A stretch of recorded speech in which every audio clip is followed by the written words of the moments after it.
Hey guys, this is Pete Troupos, world's okayest starting strength coach and head coach at Starting Strength Orlando. I'm here with my fellow SSC, Javier. Today we're going to talk about unracking the press, and specifically a heavy press. A lot of times people don't put a lot of thought into unracking the press and take for granted that it'll just come out, they'll be able to set up and go. But over the years I've seen many people screw up the press where they didn't need to, simply by unracking it very sloppily.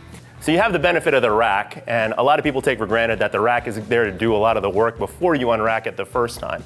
So Javier is going to get set up. He's going to make certain, take your time and make sure you have everything packed in here, right? Tight armpits, the elbows are exactly where you want them to be, your feet are underneath you, so that all you have to do is simply stand the bar up by extending your knees with very little movement otherwise and no jostling of the bar. The other thing that you're going to do is you want to minimize the amount of steps that you take to get set up. So he just needs to take 1 step, 2 steps, settle, and then he can retop off his breath and go for that heavy attempt.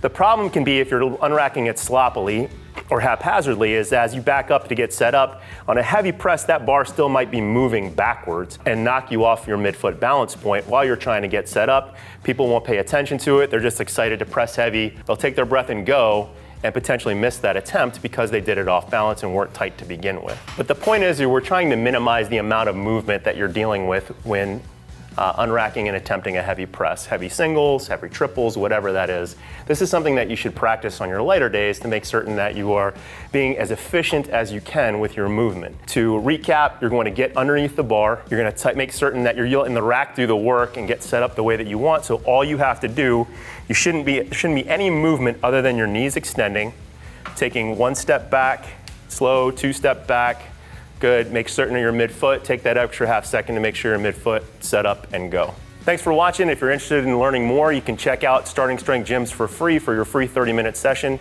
Just head over to locations.startingstrengthgyms.com, find a location near you and sign up for a free 30-minute session. If you don't have a Starting Strength gym near you, you can also consider online coaching. You can find that information also at the Starting Strength Gyms website. Thanks for listening.